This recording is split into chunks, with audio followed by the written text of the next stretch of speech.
Hi everyone. For those who are logged in a little bit early and just doing a quick sound check, can everyone who can hear me please type yes in the chat box? If you can't hear me, just type no. We'll figure out on our end what's going on. Thank you. We'll get ready to start in about 3 minutes, just waiting for some more people to log in.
All right. Good afternoon, everyone. Thank you for joining us today. I am Shailena Roman, Program Associate and Manager of the Mentoring Connector Database. I have with me Sakshi Suri, who is our Analytics Associate. She is going to be monitoring our chat and questions and answers panel. Just a quick heads up, we're going to have a Q&A section at the very end of the presentation. She'll take in all the questions. If it's relevant to the page that I'm currently on, I'll try to slide it in there. If not, we'll definitely circle back at the very end for it. Please let me know if you can't hear me. Just put it in the chat box and we'll work to correct that. But for now, thank you very much, everyone who took the time out this afternoon to join us for a general training demonstration for all program administrators. If there's anything specific that you want to follow up with us at the very end, we have our email addresses, so please feel free to send us any questions or general inquiries or any ideas that you have, honestly, about making the Mentor Connector work better from your user experience. That is what we are here for. Louder. Okay. Someone said louder, so apologies if I start screaming in your ear now. So yeah, today I'm going to quickly do some intros. I myself am Shailena Roman. Like I said earlier, I am the Program Associate for Mentor, and I manage the Mentor Connector database. So I handle everything from basic program approval, program accruement, and program auditing. So if you have any questions about auditing, feel free to ask me. Then I'm going to turn it over right now to my colleague, Sakshi. Hi, everyone. I'm Sakshi Suri. I am the Analytics Associate at Mentor, and I work in the Marketing and Communications team. I work closely with Shailena on the Mentoring Connector, and I run all the data tracking and reporting for the connector. So if you have any questions about all of those features, feel free to reach out to me. Okay. And like I said, we're going to have the Q&A portion at the very end. For now, I'm going to go over our table of contents, just a quick overview of what we're going to be going over today. So firstly, you're going to be going over the Mentoring Connector resources site. Some of you do know about this, some of you might not, but we have a general landing page for the Mentoring Connector with a list of all resources available. We're going to go over program accounts, managing the user account, how to change your password, how to add a new user, everything like that. And then we're going to take a walk down the volunteers page, how to find your access to your volunteers' direct contact information, marking a match, unmarking a match, and what the difference is between awaiting a responses list versus awaiting a match. We're going to talk about managing more than one program. There are a few program administrators who do handle a few different service sites, so we're going to show what that looks like. Then we're going to go over multimedia and probably some email templates. And then lastly, the program service areas, how to add and remove those. So first, like I said, we're going to go over to the Mentoring Connector resources site. So I'll click that. So this is the Mentoring Connector resources site. In order to find it, you can go to mentoring.org, scroll over to program resources, and it's that second one right there, Mentoring Connector. For now, we have two hotkeys, resources and go to connector and add a new program. First, we're going to go over to resources. So if you click that button, it jumps you down to the bottom of the page, and we have here a toolkit and two one-pagers. This one's probably more relevant for y'all right now, which is a match button one-pager, which just goes into more detail about the match button and its function. Then we have our program section, and here is the administrative manual. So if there's any section that you want to go more in depth and try to learn about, you can access the manual here, you can download it. And we have 4 short videos. I think the longest one is maybe about 2.5 or 3 minutes, just on some common FAQs, how to add a new listing to the Mentoring Connector, marking a match, editing your email templates, and tracking volunteer follow-up. Then we're going to go back up. Common question that I get asked is, how do I find the Mentoring Connector login page? So we wanted to work to make that a lot more accessible for everyone, so you just click here. For those who want to add a new program, maybe you're managing multiple service sites, you just click here to add those programs. And the program application looks very much the same. I'm going to go to my test account now.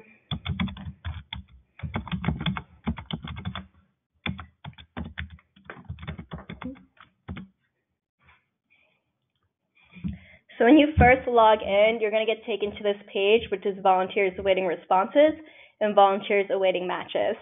I have gotten a few questions before about people saying like, well, what if I don't have any matches? That's totally okay. Feel free to ignore those emails. We know not everyone is going to get a match.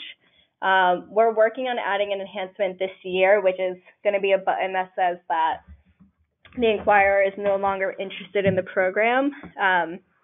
So once we add that button, you'll be able to let us know that, hey, this person was no longer interested and they dropped out for whatever reason, usually for scheduling conflicts, something like that. The reason why we currently don't have it is because the connector was just meant to be a tool for volunteer referrals, so it's hard for us to track where people go after that. But in order to mark a match, you can just click this button right here, and it would match them, and it comes up with a calendar. We want you to mark the actual match date here so that we know how long it took for the whole process. If they're no longer matched, you can just hit this little trash can button, and they'll just go back like that. The more important list that we want to make sure that everyone is responding to right now is the volunteers awaiting responses. So in my test program, I have 2 people, it's Anna Banana, and it shows me how many days it's been since she first inquired with the program. And here's the email volunteer button right here. So once I click that, the email template pops up, which lets me know everything that I'm about to send to that volunteer. You hit send email, and then that person's going to disappear. And then a lot of common questions that I get about this is when that person disappears, where do they go? And I'll get back into that in a second. There's a second volunteers tab that has the contact history for every inquirer, and we'll go over that in a second. For now, I'm going to turn over to program account overview. So when you go over to this button, programs, and click on your actual program, you're going to get something that looks like this. This is the program overview page. The edit button is over here in the top right. And you get this second grade dashboard, which has a few different options. There's program service areas, which we'll cover later, documents. These are documents or attachments that you can add to your program details or emails that you send out to people. This is the second volunteers tab that I was talking about that has all the inquirer's history. NQMS, for those who have started assessments, will show up here. If it's grayed out, it means your program has not yet started NQMS. We have Multimedia, which is a new feature that I'll go over later, and lastly, email templates. One of the more important features that I want to show you all today about your program overview is right here, currently not accepting volunteers. We know that there are some programs, especially school-based mentoring programs, that only onboard during certain parts of the year. Or if your program is full and you currently cannot take on any new volunteers because you have so many, which is awesome, we just ask that you go over to the edit option and mark your program as currently not accepting volunteers.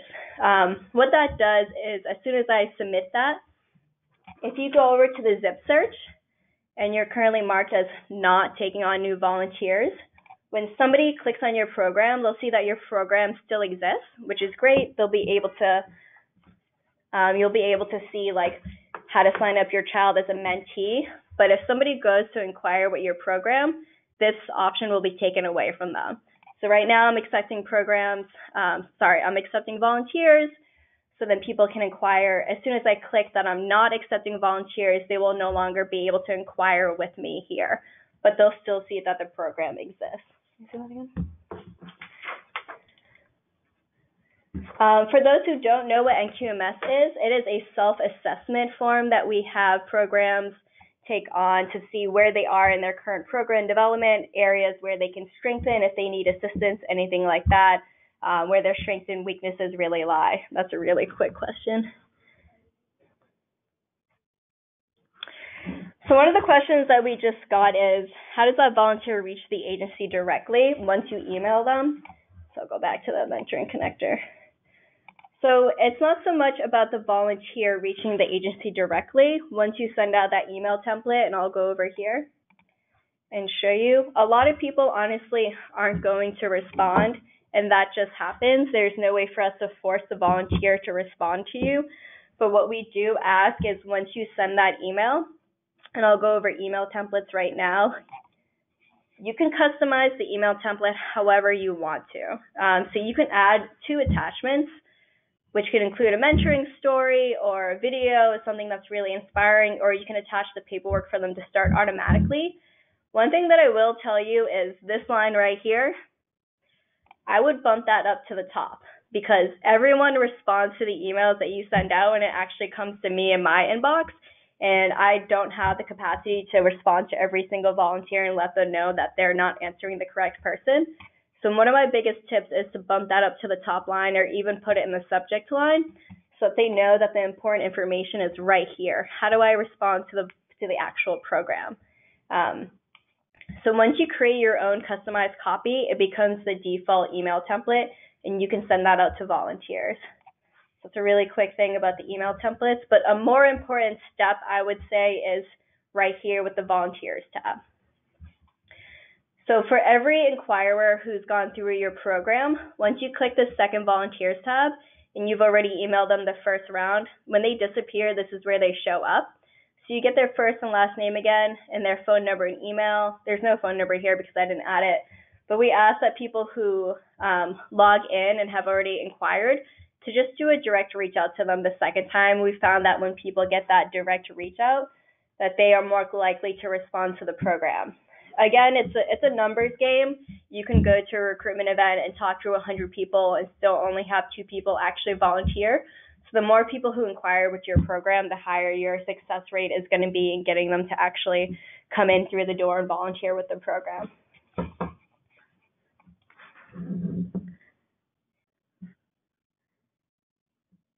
So if you get a duplicate inquiry, which sometimes happen, and we can use this as an example, for now, just email me and let me know that you have duplicates. You can even put it in the subject line, duplicates, and I'll go in on the back end and mark it for you. You can also email them twice. You don't have to, or you can leave it blank for now. Another enhancement that we're working on later this year is adding a duplicate button for programs so that you will be able to, on your end, mark them down as a duplicate. And then you won't get those annoying emails from me reminding you to respond to your volunteer when you've already responded to them. we did get a question, what classifies as a volunteer match, and I think that's... Yeah, so Sakshi, I'm just going to read this question real fast, which is, what classifies as a volunteer match? Would it be a match if the volunteer has attended our orientation, or in our case, a volunteer is not assigned a youth until after they complete training and is sworn in? Would we wait until they are sworn in matched to a kid as a volunteer match? Yes. So in terms of what marking a match is actually about, we would like it to be at the end of the process of when the mentor is actually matched with the mentee. And then we would like you to go in and mark that match on the actual date that it happened. So even if you're, let's say they were matched 2 weeks ago, when you log in today to mark the match, we still ask that you go in and on the calendar date, mark it on the actual date that the match happened, just so that we know on our end how long the intake process actually is. We found from our national survey that it takes about, on average, 8 weeks for the actual intake process, onboarding, and the matching to happen. And so knowing that timeline, we are hoping to demystify the mentoring movement for a lot of volunteers. A lot of them come in and think, I inquire with this program, and then I get matched 3 days later, not understanding that every program has a different setup. Big Brothers Big Sisters, for example, it takes almost 11 months because they have an interview process. Some programs are a little more informal, and it can take about 2 months. So I think one good way to hook your volunteer at the beginning in that first email is to put the schedule up front and say, in big bold letters, once you reach out to us, it might take up to 2 weeks for this process to happen. It could take up to a month, and just really giving a solid timeline for people to wrap their minds about is really helpful for the volunteer process. So now I'm going to go over to program account overview. Sorry, not program account overview. Managing your program administrator account, which over here on the blue dashboard shows up as your contact info. So once you click on that, if you want to do anything with your admin account, which is either adding a new user or editing your password, you're going to do that here. So we have the edit on the top right. I'll click that. And I'm just going to do a quick password change. If you need to change your password, you can do it here. If you're adding a new user, you're going to have to change all this other information. And that's because there can only be one program administrator at a time for each mentoring program from your side to edit. If you want to add another person, like maybe your admin is going on maternity leave and is going to be away for a month or so, what I can do on my end, if you email me, is add a temporary account and give them a different level of access to the program. There are currently 3 different levels of access to the mentoring program. Admin page, one is both NQMS access and Mentoring Connector access. The second one is just Mentoring Connector access, which just gives you access to these pages. And the third one is just NQMS, which is just the assessment. So most people I give both levels of access to is NQMS and Mentoring Connector, because they're usually the same person doing both for the program. But for some programs, they have a few more staff, so I might spread it out between 3 individuals or 2 individuals. But at any time, you can only edit one user information, and that's over here. Okay, next we're going to go to, I talked about volunteers a little bit out of order. We did get a bunch of questions about accessing volunteer contact information, and I know that's the next thing.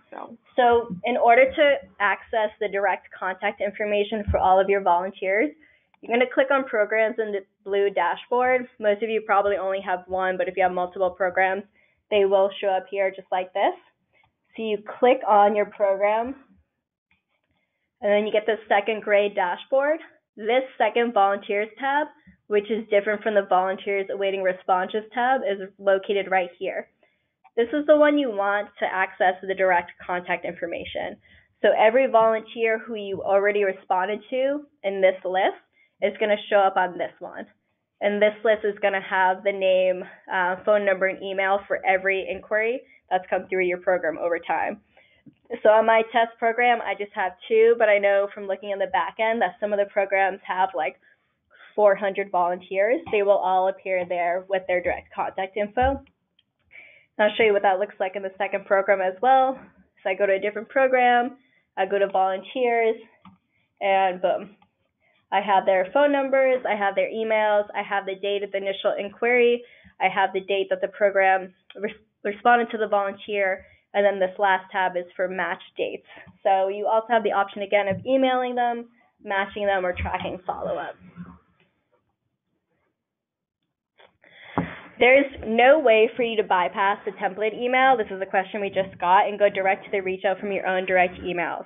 And that was purposely done because we have no way of knowing if volunteers are being responded with unless it's through the system. So we just ask everyone to do the initial inquiry because it gets logged in on the back end for us, just like this, to know that programs are responding to volunteers. And that was done purposely because we have some programs that were dragging down everyone else. There are programs who became inactive 2 years ago, and we're still getting, maybe 30 inquiries throughout the year over other programs that were active and responding. But because we had no way of knowing if they were responding or not, other than individually asking every inquirer, again, we had no way of knowing, so this is a way to track that information. So we don't want anyone to bypass the initial email because this is going to cause a lot of chaos on our end. Is that all the questions? Okay. So I'm just going to answer the rest of the Q&As at the end so that we can get through the rest of the presentation. So if you're managing more than one program, I'm going to go back to this. Your program section up here is going to have every program that you've added to your list. If you're managing more than one, they're going to show up here, and you can toggle between the two really easily. The only difference is going to be about the volunteer list. They're not going to show the same unless the inquirer has inquired with both programs. So the lists are going to look a little bit different. One thing I will say about managing one program, if your site has, one program administrator who's going to handle maybe 3 program areas and just have one person log in to track it, I would have you create one user account just like this and list every individual program here. If your org has the capacity to have a single program administrator for each service site, like let's say you have one in LA, one in New York, and one in San Diego, and you know that there's staff to man each person, then you can create a separate program listing with a separate program administrator for each one. But I know a few different programs only have capacity for one person to oversee 3 different individual sites, in which case I ask that you add them here for add a new program to your user account so that you can see the information for each one on this page.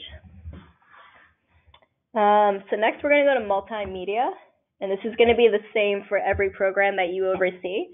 This is a new feature that we've added for programs this year. If you click on your program overview section and go to the multimedia section over here in the gray tab, every program now has the option of adding up to 5 images and 2 video links. The video links can be either YouTube or Vimeo right now, and they'll show up here. And these are going to show up in your program details, and I'll show you that in a second. But once you add these pictures, it goes through an approval process. Sakshi and I are the only 2 people currently who can approve images and videos, but we haven't been getting too many coming in, so we've been able to handle it so far. As long as there's nothing wild in them, they're going to be approved. So these are my little example multimedia images, and those are going to show up on your full program details. So if you submit those and they're approved and somebody is looking at your program, they will be able to, in the zip search, click this, and those images will show up right here. They just have to click one. It looks a little stretched out, but once you start to play it, it goes back into its normal format, and they can see everything on that end. Quick shout out to our mentor YouTube channel. Almost at. You should subscribe. We're almost at 1,000. Subscribe. We're almost at 1,000. I know Brandon, our digital person in charge of this, is really excited to hit that mark, but that's what it looks like on that end. And I highly encourage everyone to use this feature, especially in terms of getting people really excited about volunteering with your program and hooked on the concept of mentoring. This is a great way for them to learn more about your program. Again, like I said, you can add up to 5 images and 2 videos right now. So we're going to go back to email templates, which I did a quick overview earlier, but I'll go more in depth right now. At first, there's this default email template, and I encourage everyone, you can customize it however you want, my one suggestion would be do not delete your query marks. And your query marks are these little up arrows right here, and that's because that's pulling the information about your program from your program into this email template. Sometimes people delete those and they're like, how do I get my information to show up? You can move these around, but do not delete them if you don't know how to bring them back, is my advice. Again, my second piece of advice is bump this line all the way up either to the top, because people do not read emails all the way in full, or put it in the subject line so people know not to reply to this email because it shows up in the connector inbox. Again, you have the option of adding up to 2 attachments. It can either be paperwork or a one-pager about your mentoring program. And once you save this customized email template, it becomes the default template. And you can delete that and add as many new ones as you want. But again, once you create a saved one, it becomes the default. So those are email templates. Are there any questions about those? I mean, we don't delete the query at all. I'm not sure what that means. So I think there's a question on if you should delete the query at all and put in your information. So the query is directly pulling your information from what is entered in the connector. Charlene, if you want to elaborate on that. So I'll show that again in the templates. The query marks are right here. It says, thank you at query programs, program name.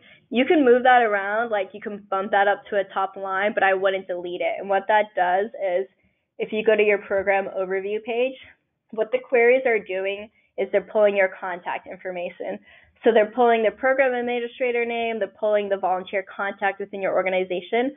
All this contact information gets pulled by the queries into the email template. Yeah, so you don't have to put your information, unless you want to delete the queries, you can directly input your information into the email, but otherwise we just have the email template set up to pull that information automatically. And again, it's this information right here that gets pulled.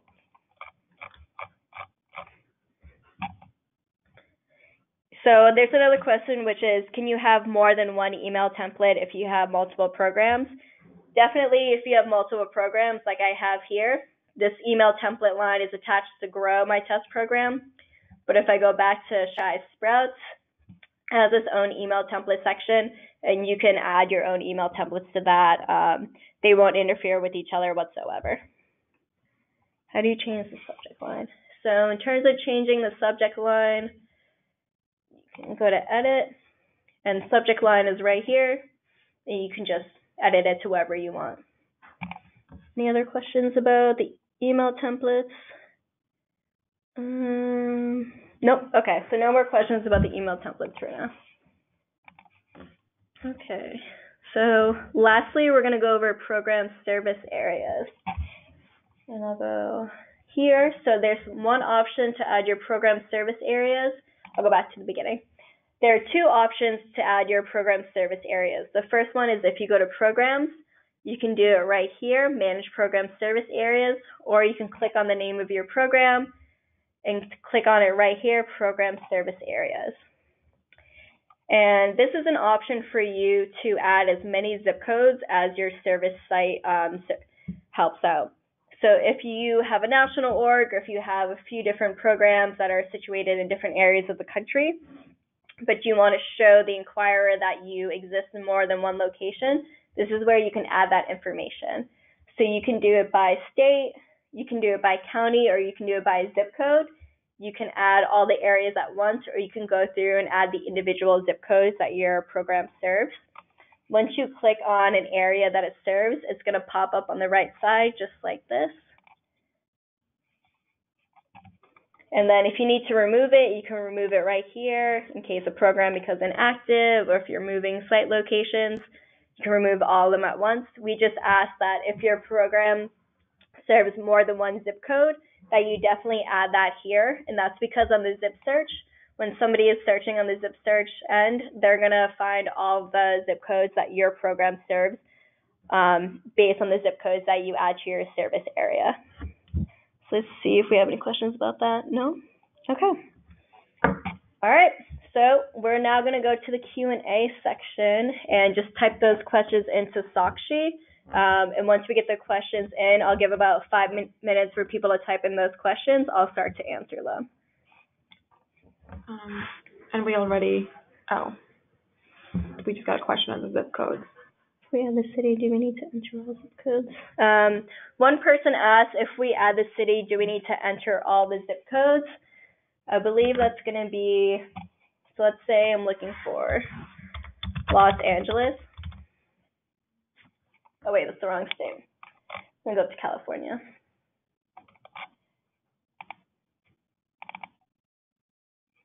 So if I look in a place like LA, I would add all the zip codes for LA just because it's such a large city. You could do add all areas, but if your site might not serve, I don't know, like one specific area of LA, I would do it individually just to make sure people aren't like reaching out and saying like, hey, I thought you were in this area, but you're actually not. So in bigger cities like New York City and LA, San Diego, I would just make sure that your program services that entire region, just in case people are searching specifically for yours. But it might be that there's a site that's closer to them than they recognize. So I would really look at on a map how far your jurisdiction goes before adding the zip codes. But Erin, just to answer your question, you don't have to enter them all. You could just click that button that says add all areas. So if you just do it like that. So if you just click add all areas like I just did, you're going to get all the Los Angeles zip codes. So we got a question how, what does the potential volunteer see when they search for a program? Yeah. We can quickly do an example. So to see what a potential volunteer sees when they search for your program, you can enter your program zip code, like Shai is doing for her test program, and then search for all programs in that area, and then you should see your program on that list. So I typed in my zip code for now, and this is what it looks like for the potential volunteers on the front end. So right now we have two different types of badging. The first one is the accessibility icon. And this indicates that the program works with youth with disabilities. So you see that a few programs in our area have that. The second one is to indicate which level of NQMS the program has reached so far. Currently, there are two different levels. So you see a little chevron, 1 or 2, depending on how far they've gotten in the assessment. Doesn't look like any of these have done it so far, but we do have, we have 35 different programs on this end. And this is a good time to talk about the prioritization list. Do you want to explain the prioritization list? Sure. So recently we went through a set of mentoring connector enhancements where we changed, we updated a little bit about how programs are showing up in this prioritization list after a volunteer searches using a zip code. So currently programs that are serving youth with disabilities have entered NQMS will continue to be prioritized, but program responsiveness is another factor that is now being accounted for. So it goes back to those programs that are responding to the volunteers on a regular basis. They will show up higher on that list, and that's really because we do want to reward programs that are being active and responding to volunteers, and also so volunteers are hearing back from programs they're inquiring to. Yeah.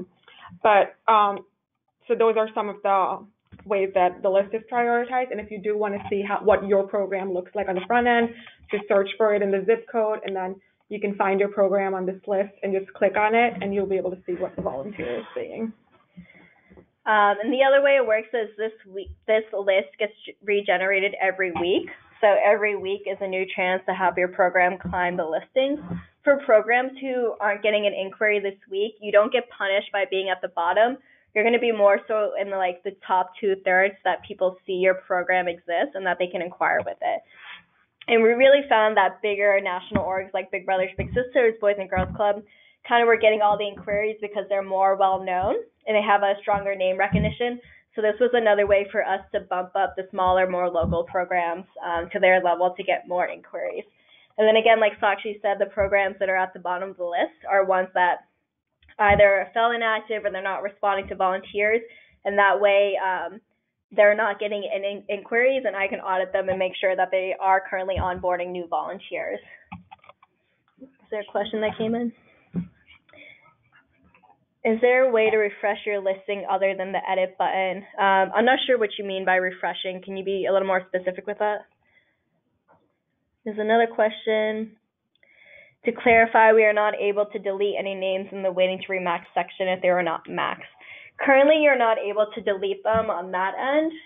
I believe what you can do is go to that volunteer page. Yeah, there's no delete button on your end, but what you can do is send me their information if you really want them to be deleted, and I can delete it on the back end. On our side, we try not to delete any information just because it messes with the analytics, and we want to know like how successful is this process actually working, and how do we make it better? How do we improve the funnel so that a lot of inquiries are coming in at the same time that they're actually becoming mentor matches? Yeah, so one question is, so if none of the potential volunteers on the list have ever been matched, should we leave them alone or mark no longer matched? I would just leave them alone for now. We can figure out later on the back end if it makes more sense to delete them. I'm kind of curious on your end if you would rather just, do you want them deleted because it's clogging up the screen on your end, or because it just kind of like is this list that's existing in limbo for now until we get that new enhancement that allows you to mark that they were no longer interested? We just ask that you leave the list alone. Again, that way we can figure out like what is working, what is not working on the back end. But I believe as soon as we get that button, we'll be able to know, we'll have that name disappear from the list on your end so that it's not clogging up your screen. We got a question on someone who marked opportunity. Their program is not accepting volunteers, and they've still received volunteer inquiries. They left. So if that is happening, though, I think you can connect with Shai offline. If your program is still getting inquiries, even though you marked that it was not accepting volunteers, please just send me an email. That way I can talk to our support team on the IT side and make sure that it's working properly. Let me see if there are any other high priority questions. There was one about when should we start NQMS? That's totally up to your program. We encourage everyone to start it at some point, and you can reach out to Marlene Pierre. You can find her information on mentoring.org about NQMS. It's mostly about seeing where your program currently is in terms of strengths and weaknesses. If you feel like your program is ready to take that test, I highly encourage you to do it. If you just got your program up and running, then it's probably not the best time to start it.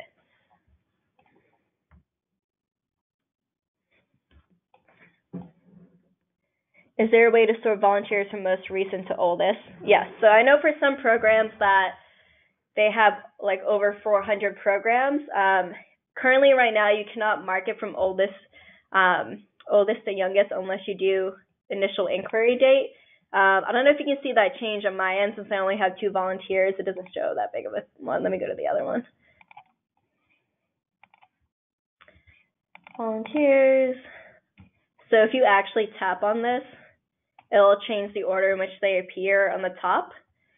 It's not very intuitive. What we're working on right now, upcoming this year, is reorganizing the list so it goes from most recent to the oldest so that the information is a lot easier to see. So we have a couple questions asking about enhancements or suggestions for enhancements we should make, such as making the phone number entry mandatory. Shai, do you want to talk a little bit about the enhancements?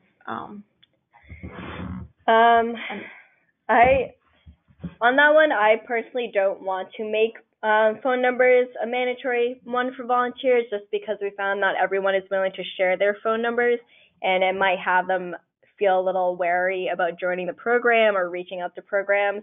So we found that more people are likely to inquire with the program if we don't make it mandatory. Do you want to speak more about privacy issues?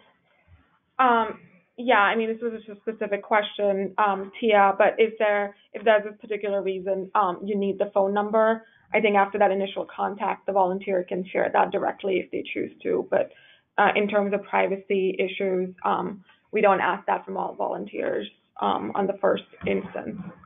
I think Julia had a question about a login button. I believe that's for the mentoring connector. So a way to find that is if you go to mentoring.org, go to Program Resources and Mentor Connector. The login page is this button right here, go to connector. So as soon as you click that red button, it's going to take you to this. I'm logged in, so it looks like that, but that'll take you to the actual logged in page.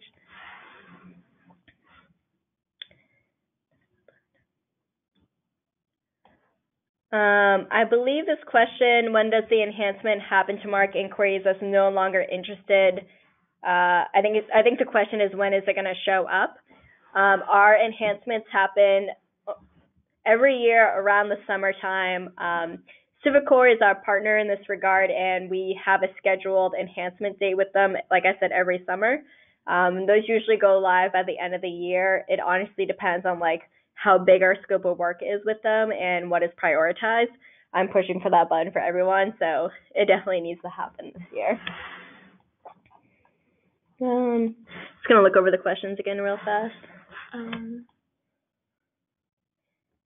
And again, if anyone has any ideas on how to make this better on your end, please type it into the chat box.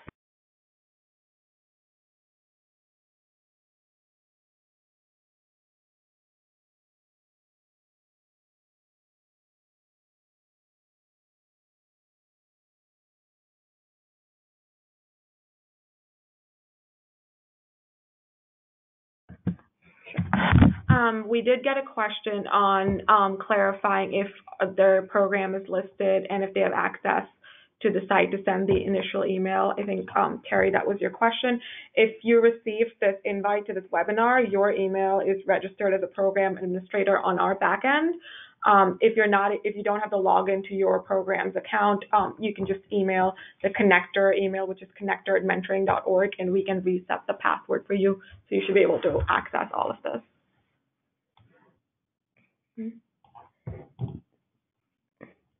Is it possible to add a not match button? We will add that to the list of ideas for the enhancement.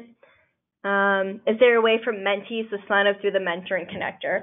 So that one's a little tricky. The mentoring connector was designed to be a tool for volunteer referrals only. In order for people to sign up a child as a mentee, we usually ask them to inquire directly with the program. But some people still use the zip search in that way. And so if we go to the front end of Become a Mentor, there's an option right here that says, I'm looking to become a mentor or to find a mentor for a child.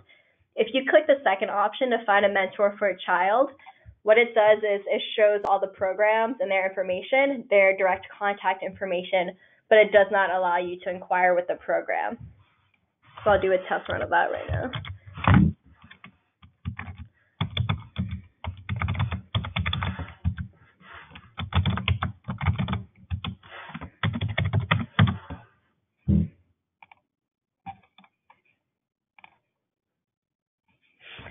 So if you're looking to become a mentee, they'll still get all the same information, including ages of youth served, meeting area, program focus, types of mentoring opportunities offered. You can see the full program details, including what they're looking for. But the difference is right here. If you're looking to become a mentor, you'll be able to inquire with the program directly. If you're looking for a mentee for your child, you get directed to their website, so that you can inquire with their program through their own methods to sign up their child. Another thing I want to add is we included a disability info button. That's at the bottom on the front end for every program, and that's for people who are hoping to work with youth with disabilities to just get more general information on that. So it links to Partners for Youth with Disabilities, and it has a few guidebooks and a curriculum designed to help volunteers who want to work with youth with disabilities. So all that information is available for everyone to access. There's a question, as the administrator, I signed up several staff as users on the site. Should these individuals also be invited to participate in these type of webinars? I would say yes. If they are signed up as program administrators for individual sites, these type of webinars are good for them to learn. I'm hoping to do these at least twice a year, every year from on end. The second one is probably going to be either in late August or early September so that we can catch the back to school crowd. Another thing that I want to point out is this webinar is being recorded. Once we're done with this recording, I'll put it online on the Mentoring Connect Your Resources site. So again, you click the resources button. That will probably show up right here. Another area that it will be in is the Mentoring Connector YouTube channel. If you want to find that video, it will also be on there. We're also going to send a follow-up email after this that will include the webinar recording, so you can share that with as many staff as you want. I personally don't want to hear my voice anymore in a recording, but you guys can hear that as many times as you need to. So we got another question on if we can make it mandatory for some fields to be filled out. So the email address has to be filled out for a volunteer to be able to search. If you're not receiving their inquiries, if you're not receiving the email with the inquiry, you just have to respond to the first initial volunteer waiting response tab, and after that you'll have access to their email. In terms of the cell phone number, we don't make it mandatory, as we said before, for privacy reasons, but once you make that initial contact with the volunteer, you can ask if you can reach out to them by phone. Yep, so in order to access this training, again, we're going to send it out both in a follow-up email after this. It's being recorded, so that recording will be available for everyone, and it's going to show up on the Mentoring Connector resources site just like this. So you just click resources, it'll jump down, and once we're done recording this, Brandon, our digital associate, will add it to this line right here for you to watch again. And I believe, can you go back up to Terry? I think Terry had another question about the email address and how do we sign in. So you can access the Mentor Connector login page right here by this red button. And you can find this by going to mentoring.org, Program Resources, Mentoring Connector. So you'll click that red button and it'll bring you to the login page. I'm logged in. I'll log out to show you what it looks like. So it's going to look like this. If you're adding a new program, you're going to click here to add the new program. It's going to ask you if you have any login credentials, yes or no. If you don't, click no, and it'll allow you to create a new one. Click yes if you already have it and you're adding a new program to your account. But I'm pretty sure everyone who should be here today has been emailed because their program already exists and they have a program administrator account. For some people, they get signed on because they took over for somebody who left and was never told about the Mentoring Connector, which happens all the time. And so in that case, just email me. You're going to get my and Sakshi's email after this. You can just email us directly if you're like, I'm here, but I don't know if my program exists in the Mentor Connector yet, and we can help you by searching the back end to see if it's there. Somebody just asked if you can add a login button to the landing page. If by landing page you mean the Mentoring Connector resource page, that login button already exists. It's right here. So going to the connector is the login page. So again, you just click that, and the login page is right here. Okay, I have a bunch of these open. Okay. The landing page in the middle. I'm not sure what that means. Julie, can you be a little more specific about landing page, about the Mentoring Connector? If you're talking about... Maybe when you click Become a Mentor? Are you talking about on the front end from the zip search, which is this one? If this is the landing page you're talking about, that's the front end for the volunteers. Otherwise, the only other Mentoring Connector site is the one that I was talking about, which you can, if you go to mentoring.org,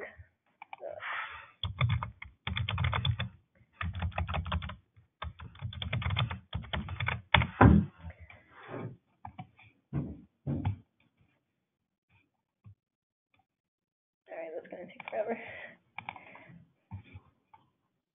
When you first go to mentoring.org, it looks like this, and you can find the Mentor Connector site by going to Program Resources, Mentoring Connector.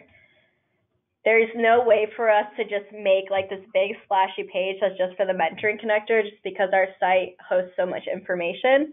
But we try to make it as clear as possible that this is the login page right here. And I suggest to everyone just to bookmark it, because I know it can be just a little bit annoying to go back to it over and over and over. Okay. I think that's all the questions we have so far. If anyone else has any specific questions, feel free to ask us afterwards. I will now show you our emails. So contact us if you have any other specific questions, if you have any recommendations to make it easier on your user account, I would love to do that. I know it's not the most user-friendly experience, so I really would like to hear back from y'all about how it can be a little more intuitive. So please email both of us. Sakshi handles the analytics side, so if you have any questions about that, feel free to contact her. And if anyone wants to volunteer to do a couple of demos with us, when we add the enhancements later on in the year, please contact me. And when we have like a first round wave of new features for y'all to handle, if you, again, want to volunteer to test those out for us and give feedback, feel free to contact me and let me know. Okay, so if nobody else has any other questions or thoughts, I know Terry says that's vague. Add new program is vague. How about member organization login here? Okay, so we'll figure out how to restructure that on the mentoring connector side end. But it doesn't seem like anyone else has any other questions, so I'm going to log us out. Again, if anyone has any specific thoughts or ideas, feel free to email us. And that will be the end of today. Thank you, everyone, for joining us today. I hope you enjoy the rest of your week. All right. It's an awesome presentation.